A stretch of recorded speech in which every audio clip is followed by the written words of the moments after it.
Donc suite à mon cancer et le fait d'avoir été confronté à la mort, j'ai fait beaucoup de travail pour comprendre comment j'étais tombé malade. J'ai compris, mais j'ai compris au niveau mental. Je savais pourquoi j'avais rechuté, parce que j'avais reproduit les mêmes schémas qui étaient toxiques pour moi. Et je me suis dit, maintenant, il faut que je travaille pour intégrer les choses et que ça ne reste pas au niveau du mental.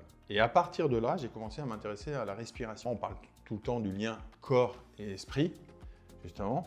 Et qu'est-ce qui pouvait faire que l'esprit, ce qu'on avait compris, on l'intègre dans le corps. Et il y a une thérapeute qui m'a dit, tiens, tu devrais travailler sur cet appareil respiratoire. Donc je l'ai fait. Et un jour, justement, ce qui a été choquant pour moi, parce que moi j'étais quelqu'un vraiment dans le mental qui me posait toujours plein de questions, j'ai dit juste non à quelqu'un, mais avec le bras. Et juste le fait de faire ça, ça m'a moi-même surpris parce que j'ai vu que mon corps réagissait sans que je fasse rien à ce que je pensais.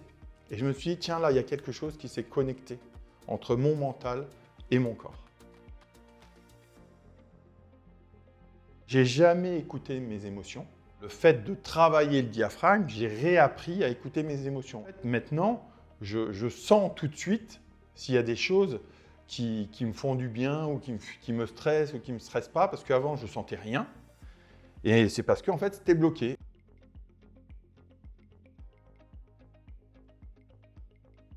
Quand on voit une respiration d'un enfant, ils sont vraiment, c'est une respiration abdominale souffle, ils sont vraiment connectés à leurs émotions. C'est pour ça qu'un enfant, il va pleurer, il va crier, après il va sourire. Et en fait, comme il laisse passer les émotions, il les sort. Et du coup, 5 minutes après, il passe à autre chose. On regarde un enfant, on dit il est dans la vie. Pourquoi on dit qu'il est dans la vie? Parce que l'enfant, il fait ce qu'il ressent.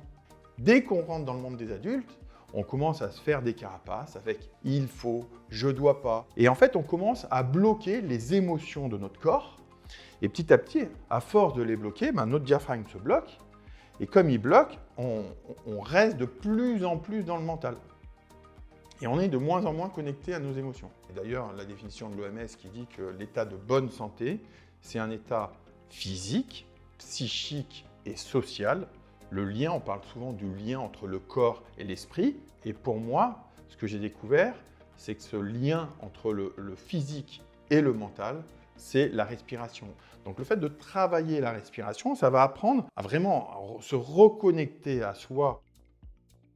Que ce soit les yogistes, les taoïstes, ces gens qui parlent toujours de respiration, de reconnexion, les yogistes disent si on n'utilise que 30% de notre potentiel respiratoire, on vit que à 30% de notre capacité, mais que notre capacité physique, émotionnelle, mentale, de tout notre potentiel. Et le fait de libérer la respiration, ça va justement libérer plein de portes en nous, de dépasser nos peurs, d'accroître des choses énormes.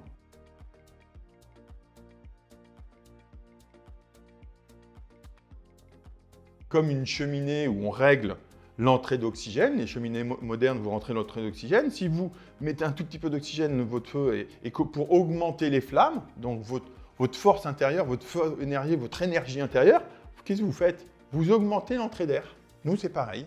En fait, si on diminue notre façon de respirer, si on utilise mal notre respiration, on n'utilise que peut-être 30% de notre potentiel. Et les yogistes le disaient depuis longtemps, qu'on vit en fonction de comment on respire.